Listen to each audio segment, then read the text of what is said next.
Hello everyone. इस video में मैं आपको बताऊंगी डिसोल्यूशन ऑफ फर्म और डिसोल्यूशन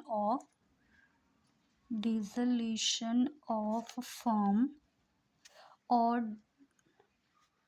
डिसोल्यूशन ऑफ पार्टनरशिप। इसमें क्या फ़र्क है? देखो, डिसोल्यूशन ऑफ फर्म का मतलब होता है कि हमारी कंपनी जो है, फर्म जो है, वो एंड पे आ रही है, उसका एंडिंग हो रहा है, वो वाइंड अप हो रही है। और डिसोल्यूशन ऑफ पार्टनरशिप का मतलब होता है कि दो लोगों के बीच में एक जो कॉन्ट्रैक्ट था, वो कॉन्ट्रैक्ट ख़त्म हो रहा है। यहाँ पे कंपनी फर्म जो है वो बंद नहीं हो रही है। फॉर एग्ज़ाम्पल, जब डिसोल्यूशन ऑफ फर्म होता है, हम पूरे के पूरे सारे के सारे एसेट्स और सारी लाइबिलिटीज़ सबको सेल आउट, सारे एसेट्स को सेल आउट कर देते हैं, लाइबिलिटीज़ की पेमेंट कर देते हैं और जितना भी पार्टनर्स का बनता है उनको सबको पे करके कैश अकाउंट बनाकर कंपनी को बंद कर देते हैं और न्यू फर्म स्टार्ट होगी। जब डिसोल्यूशन ऑफ पार्टनरशिप होगा, पार्टनरशिप में हो सकता है कोई एक कॉन्ट्रैक्ट था, वो कॉन्ट्रैक्ट एंड पे आ गया है। फॉर एग्जाम्पल देखो, मैंने एक बिल्डिंग बनाने के लिए 2 लोगों ने कॉन्ट्रैक्ट किया था।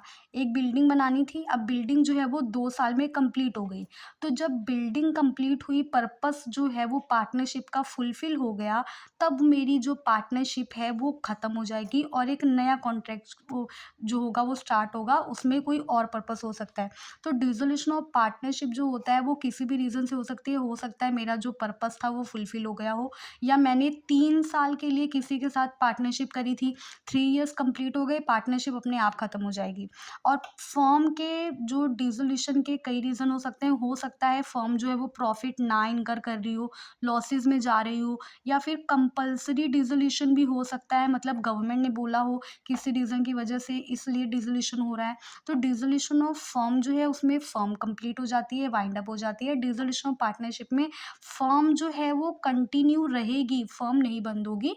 यहाँ पे क्या होगा, फर्म बंद होने की बजाय जो 2 लोगों के बीच में आपस का कॉन्ट्रैक्ट है वो कंप्लीट हो जाएगा। Thank you.